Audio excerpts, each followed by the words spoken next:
So before my brother died, we had been in student ministry on a Sunday morning. Wow, Chad, I had not thought about that before. You just said that. We had been in student ministry on a Sunday morning, and we were singing a song called "Take My World Apart" by Jars of Clay.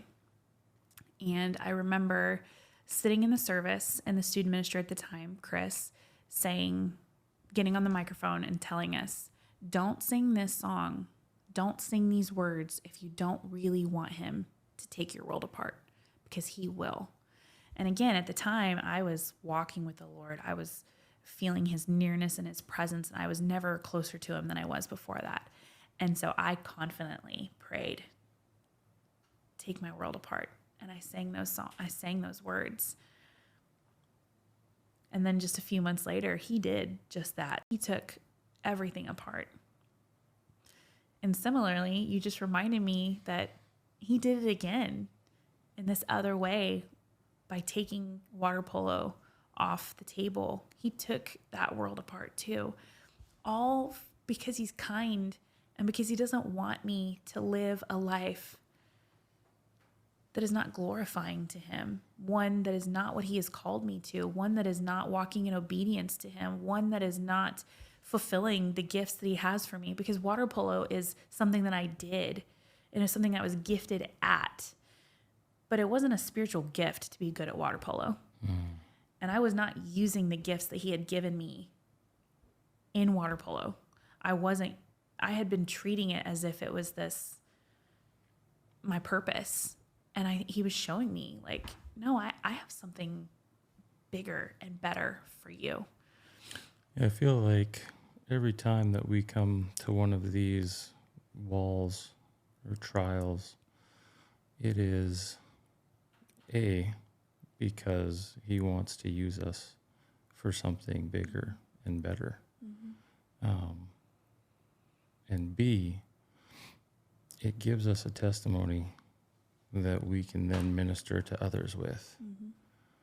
And so, if I recall, when you were 12 or so, you had some kind of recognition of a message. Yes. So I got saved when I was in 5th grade. And then when I was in 7th grade, right around the time that I got baptized again, I remember being at a service at H&W, and I think it was just a Sunday morning service, and they did an altar call. And so the altar call could be for anything. And for the first time in my life, I heard the Lord. And people have asked me before, what does God sound like? Like, I don't know. I remember, when it talks about like the still, small voice, that was what it was. But I knew that it was God. And so I was in 7th grade. I was 12 years old. And I heard him tell me that he was calling me into full-time ministry. I didn't even know what that meant. I didn't even know what it meant, but I know that I heard him say it. And so I walked forward with all the confidence of a 12-year-old girl who had just heard from the Lord. And I, shook the hands of fellowship of my pastor and the other people who were congratulating me on this amazing call that I didn't even understand. But I heard his voice. And I never forgot that moment in my life. But I remember just thinking, through all these years, like, that I had it in the back of my head that I'd heard that. And I knew that it was the Lord telling me that. But because I didn't even understand what it meant, it was easy for me to just say, well, okay, well, at some point I'll figure that out, or at some point he'll show me what that means, and I just had no idea. I had no idea. And as you're saying too, I believe that all of these things in my life were ways that God was preparing me for this full-time ministry, that I had no idea what that would look like. And I don't mean full-time ministry in the sense that I'm in full-time ministry now, in the sense that I work for a church. I'm talking about full-time ministry in the sense that ministry is the way that I am sharing the gifts that God is giving me with other people. And that does not have to be on staff at a church. That does not have to be on a stage, but it does have to be using those gifts that he's given me. And for me, now I see, the way that the Lord has always been orchestrating things, moving me towards this. When you and I talked before, we had talked about spiritual gifts. And over the years, since my brother died, I've taken the test many times. And the number one gift that always comes back for me, my spiritual gift, is faith.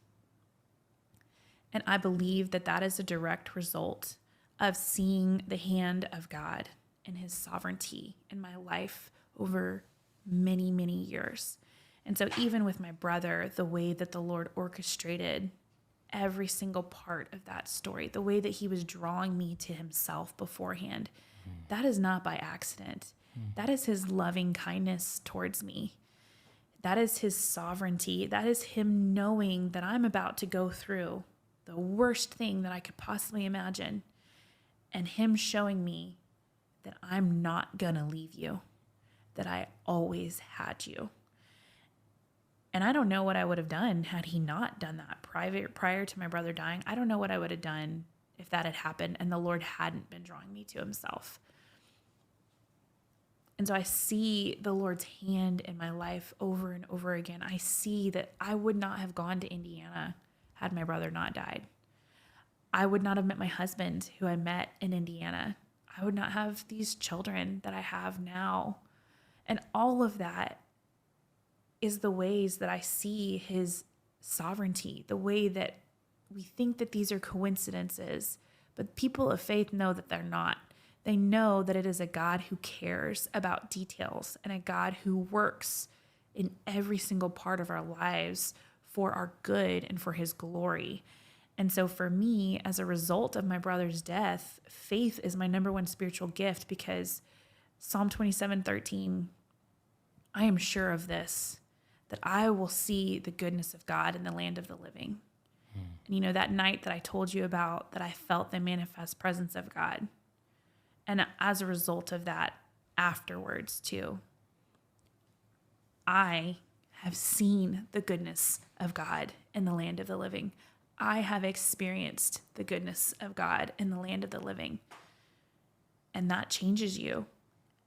And, I have these seasons of my life, of course, that I'm, not honoring the Lord with the things that I'm doing. But he is faithful. And even in the midst of those, he kept showing me that I'm not the one who holds on to him. He's holding on to me. And praise God for that. Yeah. He never left me. He never let go of me.